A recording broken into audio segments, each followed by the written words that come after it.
د تیرې جمعې مسائل لکه بسم الله الرحمن الرحیم. موږ ورونه یو میرنۍ دي، زموږ د پلار ځمکه د مشر ورور وایي نیمه ځمکه زما ده. پلار مې مشر ورور ته څلورمه حصه ورکړې ده. پلار مو وفات کړی دی، دی قناعت نه کوي. نو دی پر کوم بنیاد باندې وایي چې نیمه ځمکه زما ده؟ نیمه ځمکه خو داسې وي چې دا ځمکه د پلار وي. نو د پلار په ځمکه کې خو بیا مشر و کشر ټوله برابر دي، بیا فرق نه لري چې مثال نیمه د مشر به نیمه اخلي او نور به کم اخلي. اواز صحیح راځي؟ اواز نه راځي؟ نو د مځکه چې دا د ټولو په مابینځ کې برابره تقسیمیږي. په دې کې د مشر ورور او د کشر ورور فرق نشته. دا هغه وخت که د مځکه د پلار وي، او که ځمکه داسې وي چې د دې ورور د پلار سره شریکه ځمکه وه، نیمه د ده نیمه د پلار ده، بیا خو نو طبعا د ده حق کېږي، نیمه ځمکه د ده ده، دی بیا اخلي، او پاته ځمکه کې هم دی د پلار حصه کې برخه لري. او که دی په دې خاطر باندې چې زه مشر یم نو بس ماته به نیمه راکوي، دا بیا غلطه ده، دی حق نه لري. او که اخلي دا ظلم دی. حدیث شریف کې راځي چا چې یو لویشته ځمکه د یو چا دا په ظلم واخیستل، یو لویشته، الله جل شانه به په قیامت کې دا اوله ځمکه، دوهمه، درېیمه، اووه سره ځمکې به پرېږدي، دا به د ده په غاړه کې ور واچوي، توقي لعنت وي. په بل حدیث شریف کې راځي وایي دا اووه سره ځمکې چې څومره چا غصب کړي وي، لاندې کړي وي، د دې ټولو څخه به یو برج جوړ کړي، برج مینار. دا به د دغه سړي چې ځمکه یې غصب کړې ده، ځمکه یې لاندې کړې ده، د دې د شا لخوا چې د انسان کم د بولو ځای دی، په دې ځای کې به ور ودرېږي چې دا هغه څوک دی چې په دنیا کې د بل مسلمان ځمکه په زور لاندې کړې وه. ناروا ده. السلام علیکم ورحمت الله. وعلیکم السلام. مولوي صاحب، زه چې کله لمونځ کوم ډېر په تکلیف یم، شیطان راته ډېرې وسوسې کوي چې صورت ډېر واري چې تکراروم. څه وایي؟ ایا لمونځ مې کېږي او که نه؟ د وسوسو علاج اعوذ بالله من الشیطان الرجیم. دا د وسوسو علاج دی چې کله هم یو چاته وسوسه راځي اعوذ بالله ووایه، د وسوسو څخه به دې الله پاک خلاصوي. او دوهم علاج د وسوسو دا دی چې وسوسو ته به توجه نه ورکوې. که تا ځان په مصروفه کوي، بیا د شیطان نور هم ستړي کوي. دا یو شیطان دی. هغه شیطان انسان خاص په دې خاطر چې د انسان عبادت ګډوډ سي. په اوداسه کې یو شیطان دی، د هغه شیطان نوم ولاهان دی. ولاهان انسان ته وسوسې کوي. د لمانځه لپاره بیا مستقل شیطان دی، هغه کار دا دی چې په لمانځه کې یو چا ته وسوسې کوي، نو وسوسو ته به توجه نه کوي. اواز صحیح را رسېږي؟ زموږ ګډ کور دی، ډېر وروڼه یو، مور او پلار مې هم ژوندي دي. ښځه مې د جدا کور غوښتنه کوي، خو که کور جدا کوم مور او پلار اجازه نه راکوي. زه اوس څه وکړم؟ د چا دا ومنم؟ مطلب دا دی چې د مور و پلار اطاعت و فرمانبرداري و د هغو خدمت دا په خپل ځای باندې لازم دی. خو د دې مطلب دا نه دی چې د مور و پلار په وجه به د بل چا سره ظلم کوي. ښځه بیا پر انسان خپل حق لري، او د ښځې په حقوقو کې یو حق دا دی چې هغه د کور او د سکنا حق لري پر تا باندې، کور به ورته برابروي.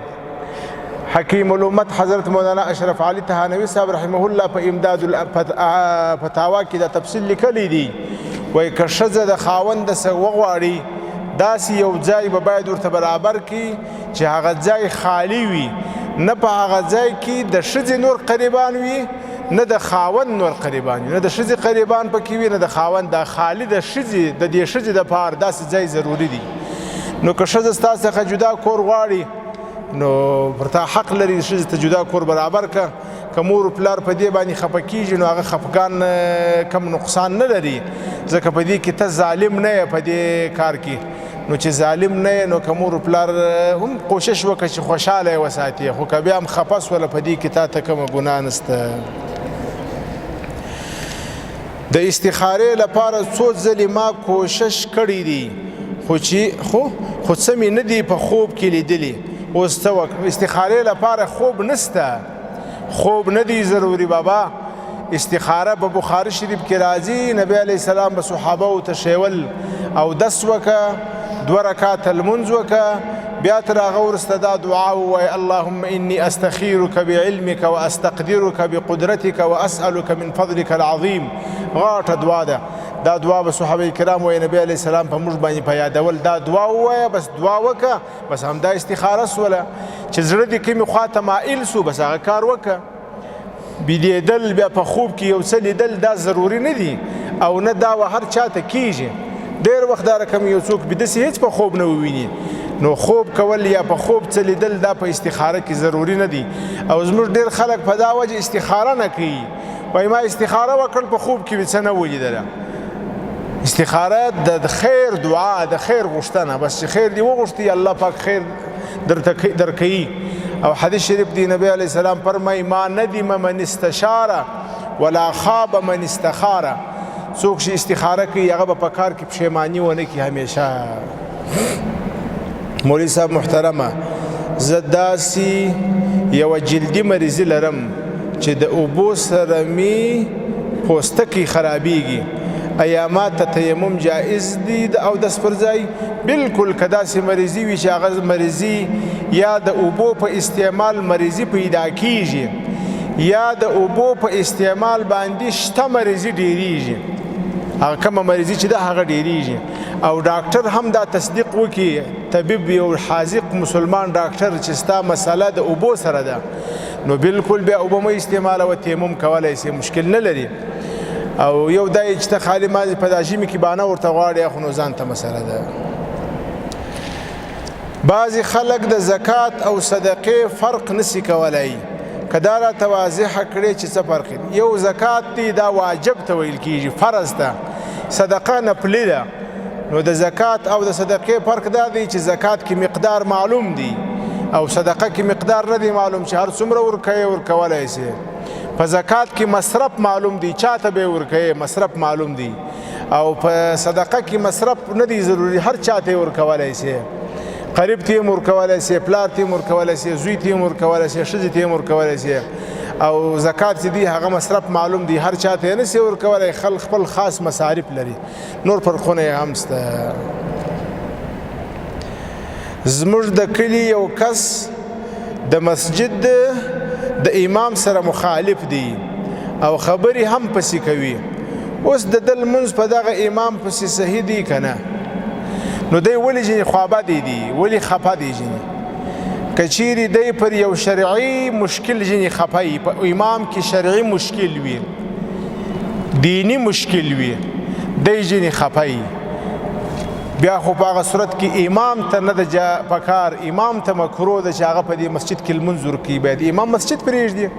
یا امام باید خپل ځان اصلاح کړي. که دینی مشکل وي، مثلا فرض که یو امام دی قرات یې غلط دی، یو امام دی په لمانځه کې تعدیل الارکان نه کوي، یو امام کې بل مشکل دی شرعي مشکل، نو بیا خدای پر حق دی، بیا امام ته پکار نه ده چې په دې مسجد کې امامت وکړي، بیا امام ته پکار ده چې خپل ځان اصلاح کړي یا ځای پرېږدي. او که دی د امام سره پر دنیوي خبره مشکل لري، نو بیا ده ته نه دي پکار چې په امام پسې خبرې وکړي، او که د خبرو علاوه هم لمونځ پسې کوي، لمونځ صحیح دی، خو دا خبرې کول نه دي پکار. یو شی زموږ او ستاسې په قوم و وطن کې سته چې موږ او تاسې و امام ته ډېر په سپک نظر باندې ګورو. په کور کې د خپلې ښځې سره یو څه ګزاره کوو، یو خبره یې برداشوو، په دکان کې په دفتر کې د مزدور سره هم گزاره کوو، یو خبره یې برداشوو، حتی دکان ته چې یو گاک راته راسي دا گاک هم خیال ساتو، غصه و خشکه یې برداشوو، غلطه خبره یې برداشوو، دا زما زوړ گاک دی. یوازې چې موږ گزاره نه کوو هغه د علماو سره نه کوو، په سپکه ورته ګورو، دا نه ده ښه خبره، دا زموږ او ستاسې او د الله پاک په مابینځ کې وایسته او سفیران دي. بس ټول خلک ولاړي، امام د الله پاک سره مجلس کوي، الحمدلله رب العالمین الرحمن الرحیم مالک یوم الدین. دا امام د زموږ د ټولو د خوا سفیر دی، زموږ نماینده دی، زموږ د جرګې مشر دی د الله پاک سره زموږ جرګه راکوي دعا کوي موږ امین امین وایو نو موږ باید خپل امام ته خپل جرګه مشر ته په سپکه ونه ګورو. یو وخت زما یو ځای امامت و چې کله موږ دارالهجرت کې وو نو زموږ د کلي یو عام سړی و د موټرانو استازو دا موټران یې جوړوله دا مستري و نو مسجد ته راتلی بل ورځ ورک شو مسجد ته نه راتلی یوه ورځ 2 ورځې 5 ورځې هفته و 10 ورځې ما د یو چا څه پوښتنه وکړله ما ویل دغه عبدالباري استاز نه راځي عبدالباري نومې دی ما ویل دغه نه راځي دا اوس مریض دی څنګه دی ویل یا هغه خو ستا څخه خوابدی دی ما ویل ولې وایي هغه ول زما زوی پیدا سوی و دی ولې زما مبارکي ته نه رالی نو ما ول ورته خدای دې غر که زه خو دایه نه یم هغه ښځه نه دایه ورته وایي دایه او ماشوم پیدا کول پیدا کېدو په وخت کې ورته ناست دی نو ما ول زه خو دایه نه یم چې ستا په ښځه باندې خبر یم چې ستا د ښځې نن ماشوم پیدا کېږي لور که زوی پیدا کېږي خو ته راسه ما خبر که چې زما زوی پیدا سوی دی زه بیا مبارکي ته هم درسم او پوښتنې ته به هم درسم نو دا زموږ کمزوري ده چې موږ خپلو علماو ته په سپکه ګورو که په کلي کې مو د چا سره خوا بده سي په کور کې مو د ښځې سره خوا بده سي هم بیا راځو زور تر امام کاږو یا تر مسجد کاږو دا نه ده پکار. په اوله ناسته د فرضو کې که سړی څومره درود شریف ووایي سجده سهو پر لازمیږي که لږ وضاحت راته وکړه. فتاوای هندیه چې عالمګیري ورته وایي فتاوای هندیه نوشته کړي دي چې راجح قول دا دی چې اللهم صل علی محمد دومره تورې دي زیات کړله سجده سهو در باندې لازمه ده اللهم صل علی محمد چې دومره تورې دي وویله بس سجده سهو در باندې لازمه ده په آخر کې به سجده سهو کوي او دا ځکه لازمه ده چې د دې درود په ویلو باندې تأخر د فرضو رالی 3 رکعات فرض و باید متصل ولاړ سوی وای تنس وی ولاړ نو تأخر د فرضو چې راسي سجده سهو لازمیږي. السلام علیکم وعلیکم السلام. څوک چې سجده شکر کوي د هر لمانځه وروسته تاوان لري او که ثواب لري؟ نه سجده شکر صحیح ده خو د لمانځه وروسته متصل کول داسې متصل چې سړی دا خیال سي چې یاره دا بیخي د لمانځه څخه وتلی نه دی او یا نور خلک دا فکر وکړي چې وروره دا سجده شکر کول د لمانځه جز دی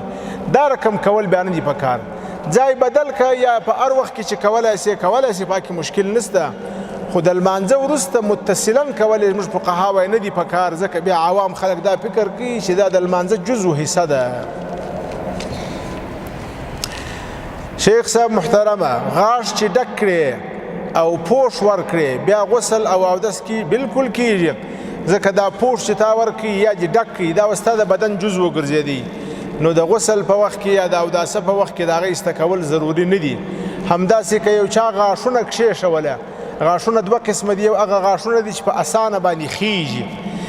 یو هغه غاښونه دي چې په وری کې کښېږدي بیا نه ایسته کېږي هغه چې په وری کې دي د هغه ایسته کول نه دي ضروري او هغه چې ایسته کېږي ایسته کول یې اسانه دي هغه به په اوداسه او غسل کې ایسته کوي.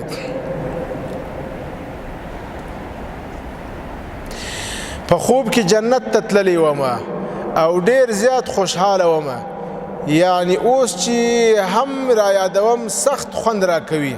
که تعبیر را ته وکړې بس الله جل شانه ته ستا نیک اعمال ستا یو ښه عمل الله پاک ته خوښ سوی دی او الله جل شانه ستا د عمل نتیجه تا ته در ښکاره کړل په خوب کې پر نیکو اعمالو باندې دوام وکړه دا نیک اعمال به ما او ته انشاءالله ودې جنتو ته رسوي جنتونه زما او ستا لپاره دي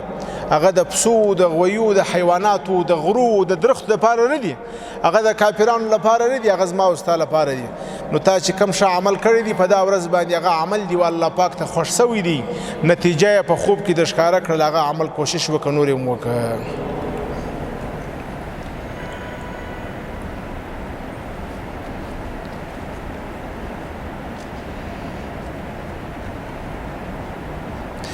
که یو چاته د فراغت د مبارکۍ په مناسبت یو پرده یا بند جوړ کړي خو د هغه کس عکس هم پکې چاپ سي آیا دا جایز نه دی؟ جایز عکس چې پر کاغذه باندې یا پر پرده باندې یا پر دیواله باندې یا پر شي باندې جوړ سي بیا هغه عکس نه دی هغه تصویر دی تصویر بیا نه دی جایز تصویر اخستونکی او تصویر ساتونکی دا ملعون دی لعنت ویل کیږي او یو عکس دی عکس بیا پروانه لري لکه د شیشه هغه یا د اوبو هغې یا یو پاک شي ته چې ودرېږي ستا شکل پکې معلوم سي دا بیا عکس دی د موبایل هغې یا د کیمرې هغې څه شی دی نو په هغه کې د علماو اختلاف دی بعضې وایي دا په تصویر کې راځي او بعضې وایي نه دا هم په عکس کې راځي حاجي مولوي صاحب محترمه موږ زنانه مریضي لرو نو تاسې دعا ورته الله پاک دې ټولو مریضانو ته شفای کامله عاجله نافعه نصیب کړي الله پاک دې مریضانو ته شفا نصیب کړي الله پاک دې موږ ته د لاعلاج مرضو وساتي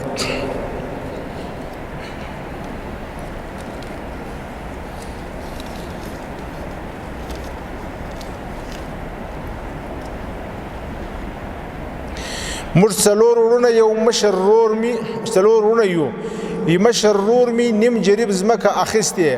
په شریک کې په شریک کور کې بیا مو کور په شریکه جوړ کړی اوس مې پلار مشر ورور نه خفه دی ورته وایي چې له کوره خارج سه دې کور کې دې نه پرېږدم مشر ورور مې وایي چې نه ځمه پلار مې څه کوي کولی شي چې د کوره یې وباسي دا ورور دا کور په کومو پیسو اخیستی دی که دا ورور دا کور د پلار په پیسو اخیستی دی یا ورور دا کور په هغه پیسو اخیستی دی چې هغه پیسې سرمایه د پلار وه دی ګټه پکړې ده اصل سرمایه د پلار وه دوه یا دا ورور دا کور په خپلو پیسو اخیستی دی بیا یې پلار ته ورکړی دی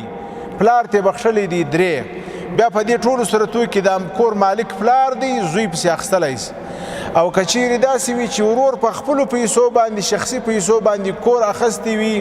او پکې اوسیږي نور وروڼو پلار ته هم اجازه کړې ده ملکیت یې نه دی ورکړی اجازه د اوسېدلو یې ورکړې ده بیا پلار نسي کولی چې دی د دې کوره وباسي بلکې دی کولی سي چې پلار ته ووایي چې ته په دې کور کې حق نه لرې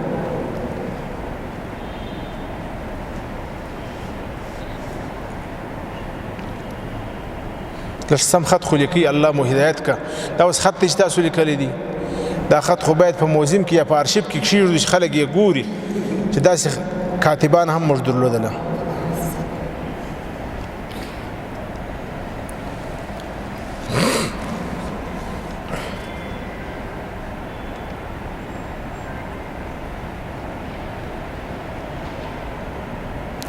با کمال احترام سوال چرا انسان بعضی وقت خوب و بعضی وقت انسان بد می شود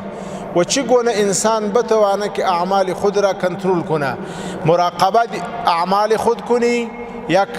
دوهم کار اهتمام عبادات کنی بس اینمی دو چیز شما را از شیطان و شر شیطان محفوظ می سازه باقی بعضی اوقات که شما خوب می کنی اینمی وقت شما گپی الله تعالی را تسلیم کرد و وقتی که شما بد میکنی اینمی وقت شما برای شیطان و نفس رفتی اینمی عمل شما بد شد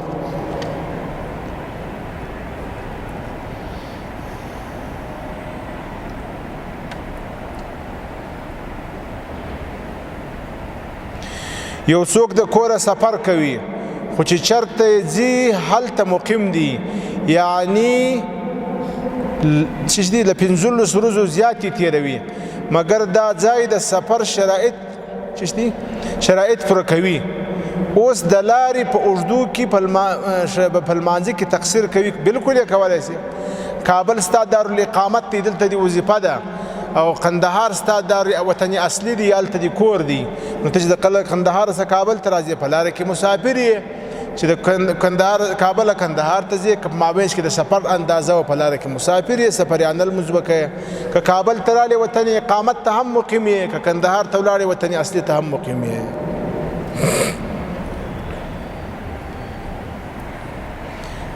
در وقت تقریر نماز تحیت المسجد خواندن جواز دارد یا خیر بالکل داره ولی باید در این ترجای نماز بخوانی که به اونمو مردم که برای تقریر نشسته یا کسی که تقریر میکنه به اونها هم مزاحمت نشوه تحیت المسجد بخوانی ولی در اوتر جای بخوانی در بیرونی در برآمده مسجد در دیگر جای مسجد در یک طرف مسجد بخوانی تاکه برای اونها هم مزاحمت نشوه و شما هم تحیت المسجد را ادا کنی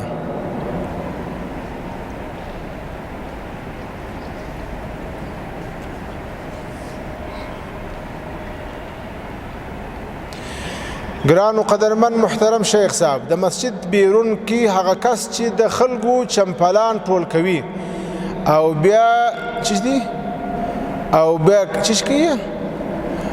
بیا پیسې هم اخلي دا اجازه نه ده اجازه نه ده دا زموږ کار نه دی نه دا مسجد زما دی نه د مسجد مالک زه یم نه د مسجد په شانو زم په مسجد کې د جمعې د ورځې خطیب یم پر دا دروازه راځم خپل کار لمونځ کوم بیرته وځم د مسجد په امور کې د مسجد د مالک سره خبره وکړي هلته یو انجینر صاحب دی دغه سره خبره وکړي موږ نه ورته ویلي نه مو کښېنولي دي نه په خوښ وي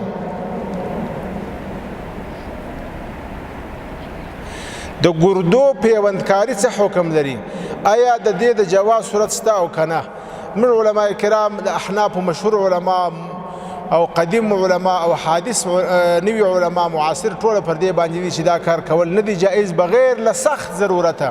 که داسې و چې ډېر سخت ضرورت و انسان د مرګه په راګرځېدي نو بیا ګنجایش ورکوي په دې کې حضرت مفتي شفیع صاحب رحمه الله او حکیم الامت رحمه الله رساله لیکلې ده هغه رساله مطالعه که په هغه کې دا تفصیل شته مولوي صاحب کعبه شریفه مې په خوب کښې 3 واره لیدلې ده که معنا یې راکړې والسلام معنا یې دا ده چې ورسه پیسې جمع که زما دام جمع که بلا به دواړه د خیر ولاړ شو په سترګو به یې وویني دا یې معنا ده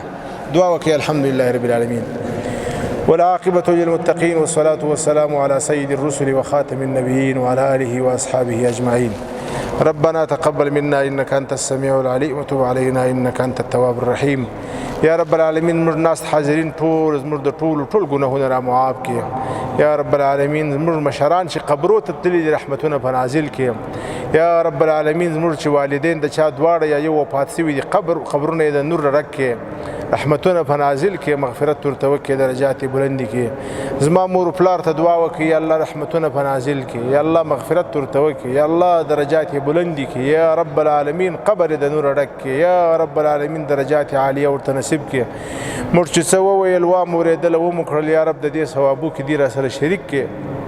یا رب العالمین رحمتونه په نازل کړي یا رب درجات یې بلند کړي ناست حاضرین کې چې د چا کم حاجت دی یا رب العالمین د ټولو حاجتونه پوره کړي څوک مریضان لري یا رب شفا ورته نصیب کړي څوک قرضداره دي د قرض اخلاص کړي څوک بې کوره دي نیک او صالحه ښځه ورته نصیب کړي څوک بې اولاده دي صالح اولادونه ورته نصیب کړي موږ ټولو ته استقامت په دین نصیب کړي خاتمه مو په ایمان کې د ایمان د زوال مو وساتي